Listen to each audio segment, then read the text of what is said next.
Dieu se moque des sceptiques et défie les critiques d'examiner la seule preuve majeure de son existence, la prophétie. Apprenez comment la prophétie est la preuve de Dieu, maintenant sur la clé de David avec Gérald Fleury. Bonjour à tous. Notre cours par correspondance est l'outil le plus important dont nous disposons pour prouver l'existence de Dieu et nous avons la leçon 16 qui s'intitule « La prophétie est la preuve de Dieu ». Maintenant, la plupart de ces prophéties qui sont mentionnées ont été faites il y a plus de 2500 ans et elles parlent des nations d'aujourd'hui, la Grande-Bretagne, l'Amérique, l'Europe, les nations asiatiques, le Moyen-Orient, des nations partout dans le monde. Et ces prophéties prédisent ce qui va se passer dans ces nations. Maintenant, comment un être humain pourrait-il réussir à faire de telles prophéties à maintes et maintes reprises et faire en sorte que chacune d'entre elles soit accomplie? Je veux dire chacune d'entre elles. Maintenant, la preuve est là pour nous. Et donc, il y a une inspiration divine si nous avons examiné et prouvé ces Écritures. Et nous pourrions même parler des miracles de Jésus quand il était ici sur cette terre. Mais les sceptiques diront « Oh, eh bien, qu'ils n'y croient pas », même s'il y a des Juifs et des païens non convertis qui ont eux-mêmes admis que ces miracles se sont réellement produits. Ainsi, vous ne pouvez pas vraiment les prouver aux sceptiques. Et d'autres personnes diront « Eh bien, que diriez-vous d'une prière exaucée ?» Eh bien, certainement, ils ne prient pas Dieu, et ils n'obtiennent pas de réponse, et ils n'ont jamais vécu rien de tel, donc ils n'accepteraient pas cela non plus. Mais saviez-vous que la Bible se moque littéralement des sceptiques et les ridiculise d'une certaine façon, les défiant simplement d'accepter le défi de Dieu et ses prophéties? Et ce qu'il dit est sur le point de s'accomplir. Il se moque de ces gens et il les défie de l'affronter. Notez ce qui est dit dans Ésaïe 41, versets 21 et 22. « Plaidez votre cause, dit l'Éternel, produisez vos moyens de défense, dit le roi de Jacob, et qu'il nous déclare ce qui doit arriver. Quelles sont les prédictions que jadis vous avez faites? Dites-le pour que nous y prenions garde et que nous en reconnaissions l'accomplissement. Ou bien annoncez-nous l'avenir. » Donc ici il dit « Écoutons vos prophéties. Si vous pensez que vous pouvez en faire, pouvez-vous faire une telle chose? Nous aimerions voir où sont vos prophéties et les examiner. » Et bien sûr, il n'accepte jamais ce défi. Mais Dieu fait juste systématiquement ces étonnantes prophéties. Je veux dire des prophéties qui sont vraiment de grande ampleur. Et pourtant, il n'accepte toujours pas Dieu. Et alors, même qu'il fait et détruit des nations et prophétise qu'il va le faire, c'est quelque chose qui devrait intéresser chacun d'entre nous. Mais les sceptiques regardent vraiment la Bible comme une fraude. Mais chaque prophétie a été accomplie, je veux dire, chacune d'entre elles, et un tiers de votre Bible est de la prophétie, et 90% d'entre elles sont pour aujourd'hui. Juste maintenant, aujourd'hui. Maintenant, regardez, quand vous présentez tout cela aux gens, et que vous mettez les preuves en évidence devant eux, et que vous voyez les nations faire réellement ce que Dieu a prophétisé depuis plus de 2500 ans, eh bien, vous seriez vraiment un peu instable mentalement pour rejeter cela, n'est-ce pas? Comment cela se fait-il? Nous devons seulement faire face à ceci avec honnêteté et croire ce que nous voyons dans nos propres Bibles, puisque cela s'est accompli. Herbert Armstrong avait ceci à dire en 1978. C'était une mauvaise période dans cette Église à ce moment-là. Beaucoup de ministres ne prêchaient certainement pas le message qu'ils auraient dû prêcher, et il déclara « Les 2 dernières années, les ministres n'ont pas prêché la prophétie ». Il disait cela le 21 juillet 1978. Et il était au milieu de la pire crise jamais vue dans cette Église, et il disait « J'aurais souhaité pouvoir amener nos ministres à parler sur ces prophéties. Ces prophéties doivent être expliquées et prophétisées à nos gens. » Vraiment, la prophétie biblique est la meilleure preuve de la Bible. Notez Apocalypse 10 et verset 11 qui dit ceci « Puis on me dit, il faut que tu prophétises de nouveau sur beaucoup de peuples, de nations, de langues et de rois. » Maintenant, Dieu nous dit « Voyez encore, notre mission est celle-ci. Il faut que tu prophétises de nouveau. » Comme Herbert W. Armstrong le faisait. C'est vraiment ce que cela veut dire. Cela aussi est une grande prophétie. Et Dieu nous commande de le faire. Il ne dit pas « Eh bien, peut-être que ce serait une bonne idée », il dit « Vous devez le faire ». Cette prophétie doit être un avertissement pour ce monde, et Dieu, même si sa propre Église a failli, il accomplit quand même exactement ce qu'il a dit qu'il ferait. Son propre peuple s'est rebellé, et notez ce qui est dit dans Ésaïe 56 au verset 9. Voici ce que Dieu dit. Il critique ses ministres qui ont rejeté sa propre vérité, les prophéties même de Dieu. Voici ce qui est dit au verset 9. « Vous toutes bêtes des champs, vous venez pour manger, vous toutes bêtes de la forêt. Ces gardiens sont tous aveugles, sans intelligence. Ils sont tous des chiens muets, incapables d'aboyer. Ils ont des rêveries, se tiennent couchés, aiment à sommeiller. » Maintenant, ceci est une vision puissante quand on y pense. Ici, vous avez Dieu qui l'illustre à travers Ésaïe. C'est comme si vous aviez cette maison et vous avez votre chien de garde dehors sur le porche. Et là, vous avez toutes ces bêtes entourant cette maison. Je veux dire des bêtes vraiment vicieuses. Et ce chien est étendu là et il sommeille. Alors Dieu dit maintenant, regardez, si vous devez être une sentinelle, vous devez avertir au sujet des mises en garde que Dieu donne aux gens. Vous devez leur dire ce qui s'en vient. Si vous ne le faites pas, vous êtes comme un chien de garde, un chien muet, dit Dieu. C'est une critique plutôt sérieuse. Il nous dit vivement ce qui ne va pas avec ces ministres qui ne font pas leur travail, et il va certainement les tenir responsables de cela. Mais regardez, vous pouvez prouver tout ce que je dis, ce n'est pas quelque chose que nous ne puissions pas prouver. Notez le verset 10 d'Apocalypse 19, où il est question, je vais juste lire le dernier verset ici, car le témoignage de Jésus est l'esprit de la prophétie.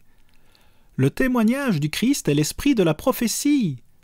Donc, si son témoignage est l'esprit de la prophétie, alors nous devrions avoir l'esprit de prophétie, nous aussi, s'il nous conduit, s'il nous guide. Notez le verset 7. Nous allons juste revenir en arrière de 2 ou 3 versets ici. Verset 7. « Réjouissons-nous et soyons dans l'allégresse et donnons-lui gloire, car les noces de l'agneau sont venues et son épouse s'est préparée. » Eh bien maintenant, comment cette femme, cette épouse, serait-elle capable de se préparer pour le second avènement du Christ? Maintenant, c'est l'une des plus grandes visions prophétiques de toute la Bible. Jésus-Christ va épouser l'Église qui proclame son message avant le second avènement. Ils seront son épouse et s'assiéront sur le trône de David avec lui. Et il dit maintenant cette épouse s'est préparée. Eh bien, comment peut-elle faire cela? Qu'est-ce qui la pousserait à se préparer, qui la motiverait à le faire? C'est parce qu'elle sait qu'elle est l'épouse. C'est vraiment une prophétie indirecte ici. Elle a cette vision d'épouser Jésus-Christ et de la grande récompense qu'il va donner à son peuple qui proclame ce message. Il dit qu'il doit être proclamé. Il a prophétisé qu'il avertirait son peuple dans ce temps de la fin et lui dirait ce qui va arriver. Maintenant, c'est une chose à laquelle nous devons tous réfléchir, mais la femme ne se prépare pas tant qu'elle ne sait pas qu'elle sera une épouse, tant qu'elle ne sait pas qu'elle sera la mariée de Christ, la plus grande récompense jamais donnée à aucun peuple sur cette terre. Maintenant, cela mérite de faire quelque chose et de se lever et de se préparer parce que vous allez épouser Jésus-Christ. Ces prémices sont ceux qui sont appelés à l'avance pour faire l'œuvre de Dieu. Mais ce n'est qu'un petit troupeau, c'est tout. C'est ce que dit Luc 12, verset 32. Un petit troupeau. Et Dieu n'essaye pas de sauver ce monde aujourd'hui. Combien de gens savent cela? Il n'essaye pas. Il dit dans Jean 6, 44 que personne ne peut venir à Dieu sauf si l'Esprit du Père l'attire. Et il n'appelle qu'un petit troupeau. Ce n'est pas le temps où il essaye de sauver toute l'humanité. Mais cela viendra bientôt et, je parle de quelques petites années. Mais aujourd'hui, ce monde est dans les ténèbres et ils ne sont pas vraiment très intéressés par la parole de Dieu. Vous pouvez lire dans 2 Pierre 3, versets 3 et 4, où il est dit que dans les derniers jours, il y aura des moqueurs. Eh bien, y a-t-il des moqueurs aujourd'hui? Je dois dire qu'il y en a. Dieu a prophétisé qu'il en serait ainsi, et ils diront, eh bien, où est la promesse de son avènement? Montrez-moi où est la promesse de son avènement. C'est exactement ce qu'il fait à travers notre message. Parce que nous devons le faire si nous voulons servir Dieu. Et Dieu ouvre certainement la porte à un certain nombre de personnes pour aider s'ils veulent vraiment servir Dieu de cette manière.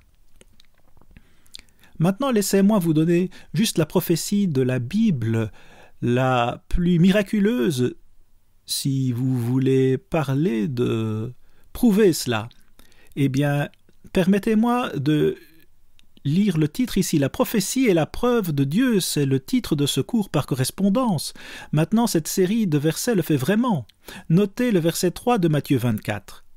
Il s'assit sur la montagne des Oliviers, et les disciples vinrent en particulier lui faire cette question. « Dis-nous quand cela arrivera-t-il, et quel sera le signe de ton avènement et de la fin du monde ?» Jésus répondit « Prenez garde que personne ne vous séduise. Car plusieurs viendront sous mon nom, disant « C'est moi qui suis le Christ », et ils séduiront beaucoup de gens. Eh bien, qu'en est-il? Ils parlent beaucoup du Christ, mais ils ne vous donnent pas son message. C'est là le problème. Et notez ce qui est dit au verset 7. « Car nation s'élèvera contre nation et royaume contre royaume, et il y aura des famines et des pestes et des tremblements de terre. » Eh bien, des pestes, eh bien, ce serait certainement quelque chose comme le coronavirus.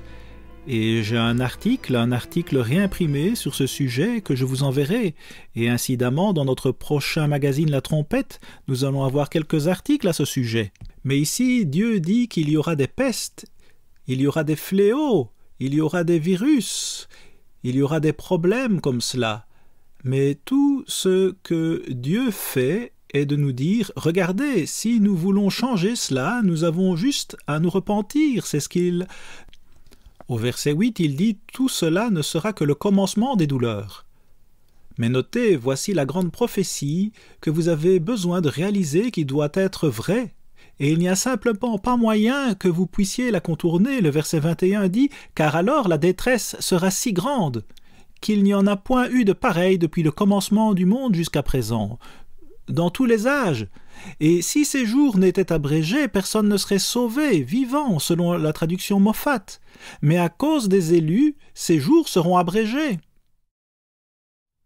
Maintenant, à l'époque du Christ, il a fait cette prophétie quand il était sur cette terre, et ils avaient des épées et des lances et des armes de guerre très primitives comparées à ce que nous avons aujourd'hui. Et il parlait de la fin de cet âge. Il parlait de notre problème numéro 1, celui de la survie humaine. On parle de la survie humaine. Regardez autour de vous, dans ce temps de la fin. Pensez-vous que c'est notre problème numéro 1? Eh bien, ça l'est. Certainement, vous pouvez facilement le prouver juste en regardant un peu dans vos journaux et à la télévision et un peu d'histoire et des choses comme ça. Mais notez ce que nous avons écrit dans la leçon 16 de notre cours par correspondance. Nous devons comprendre la pleine portée de cette écriture choquante. La traduction Moffat se lit ainsi. « Si ces jours n'étaient écourtés, pas une âme ne serait sauvée vivante. » La traduction Phillips déclare « Oui, si ces jours n'étaient abrégés, aucun humain ne survivrait. » La traduction New Living le rend ainsi. En fait, à moins que cette période de calamité ne soit raccourcie, la race humaine entière sera détruite. Voilà la menace de l'extinction humaine. Est-ce notre menace aujourd'hui? Oui. A-t-elle déjà été une menace pour le monde dans le passé? Non, elle ne l'était pas. Ou vous pourriez éteindre toute vie humaine sur cette terre? Non. Ce n'est jamais arrivé, parce qu'aujourd'hui nous avons toutes ces armes, d'abord la bombe atomique, et puis la bombe à hydrogène, et ensuite nous avons les armes de destruction massive et d'autres armes. Et pourtant, il y a 2000 ans, Jésus-Christ nous a dit exactement ce qui allait se passer alors qu'il était sur cette terre. Maintenant, comment pouvez-vous réfuter cela? Eh bien, vous ne pouvez vraiment pas le faire. Vous ne pouvez réfuter cela, vous ne pouvez simplement pas. Et nous avons toutes sortes de littérature ici où nous vous le prouverons. Et ce cours par correspondance, et j'espère que vous prendrez le cours par correspondance en entier parce qu'il changera le cours de votre vie entière d'une façon merveilleuse si vous l'étudiez avec un esprit ouvert. Daniel 12 et versets 8 et 9 dit que les prophéties de Daniel ne seraient pas comprises à son époque. Dieu les lui donna, il dit « Va Daniel, car ces paroles seront tenues secrètes et scellées jusqu'au temps de la fin, le temps dans lequel nous vivons maintenant. » L'Apocalypse parle également de ce sujet. Apocalypse 5 et verset 1 « Tout est scellé jusqu'au temps de la fin, le temps actuel. » Et cela a été décelé. Vous devriez lire ma brochure sur Daniel dévoile l'Apocalypse. Daniel a simplement dit qu'il ne comprenait pas ce que c'était. Et je vous dirai que la leçon 16 du cours par correspondance vous explique vraiment en détail cette image de Daniel 2. Et si vous étudiez cela, vous verrez toutes sortes de prophéties qui ont été tout à fait accomplies. De toutes sortes. Ensuite, dans Éphésiens 3 et verset 5, il est question de « Il n'a pas été manifesté aux fils des hommes dans les autres générations comme il a été révélé maintenant, en ce temps de la fin. » Et certainement, durant tout le reste de l'histoire, après la première venue du Christ, certaines choses intéressantes se sont aussi produites. Et quelque chose que vous pouvez vraiment prouver, mais voici une autre citation. La structure de toutes les prophéties de la fin des temps se trouve dans ces deux livres de la Bible qui ont été décelés dans les derniers jours. Apocalypse et Daniel. C'est pourquoi j'ai écrit la brochure sur Daniel dévoile l'Apocalypse. Nous devons comprendre cela. Cette image explique l'histoire de tous les empires humains qui ont régné sur cette terre et qui existeront jusqu'au second avènement. Et nous devons comprendre cela.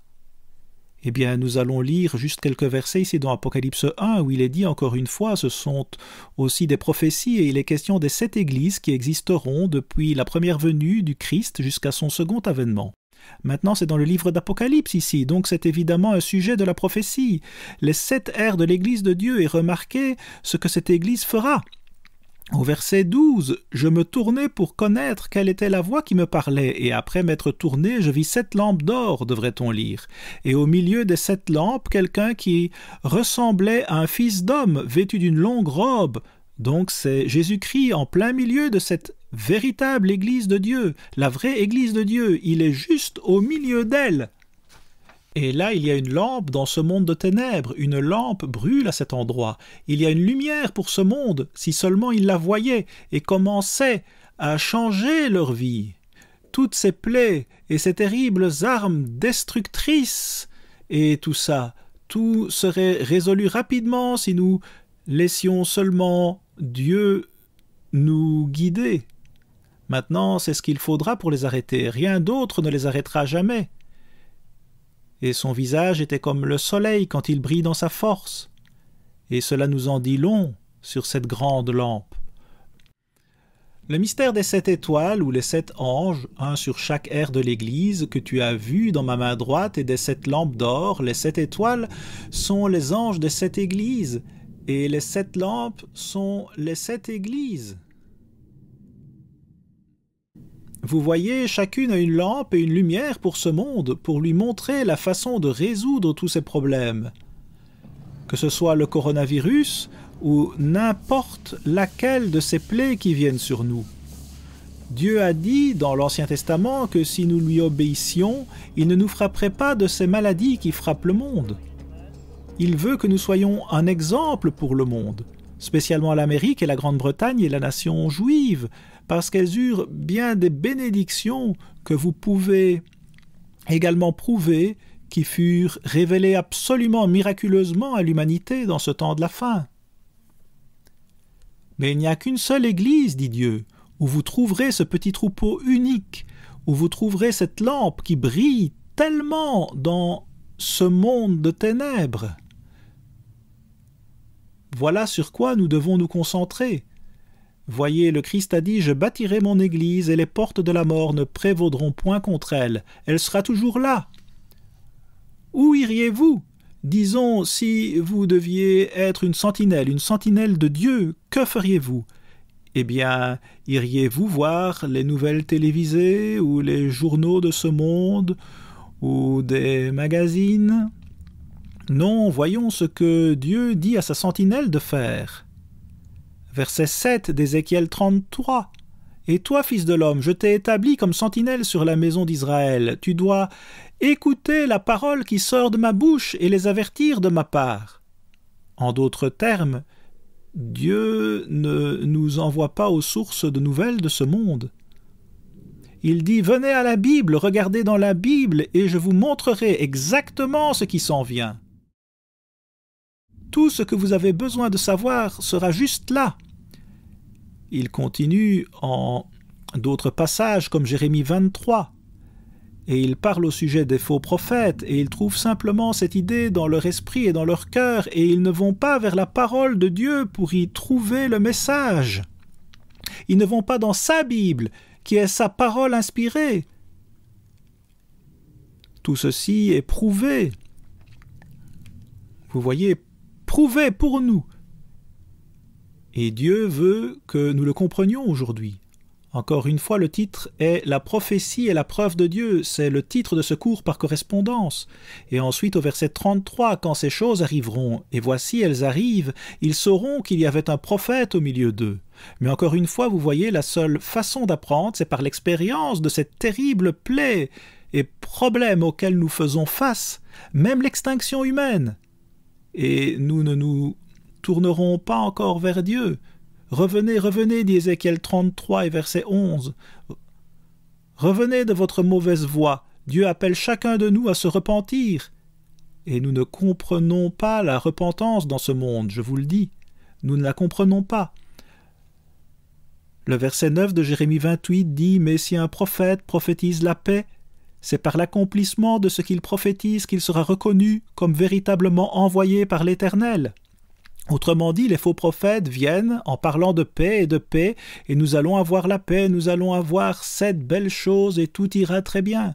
Dieu dit, eh bien, quand le prophète dit quelque chose, et que cela s'accomplit, vous savez que Dieu a envoyé cet homme pour vous avertir, et vous donner la chance d'échapper à tous ces problèmes que nous voyons autour de nous dans ce monde.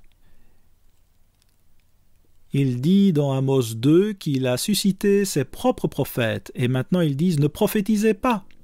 Mais il a dit « Regardez, si Dieu révèle ses secrets à ses serviteurs, les prophètes, et ensuite il dit dans ce temps de la fin « Qui ne prophétiserait » S'ils savent cela, qui peut seulement rester là et ne rien faire s'il connaît ces choses? Ceci parle du propre peuple de Dieu. J'espère seulement que vous demanderez notre cours par correspondance. Nous avons 34 leçons et nous vous enverrons la leçon 1 pour commencer, et je veux vous dire qu'il n'y a aucun endroit sur cette terre où vous allez comprendre votre propre Bible comme par ce cours par correspondance. Il est simplement rempli de merveilleuses leçons tirées directement de votre Bible. Il ne vient pas d'un homme, il n'est d'aucun homme, il vient de Dieu. À la semaine prochaine, ici Gérald Fleury. Au revoir les amis.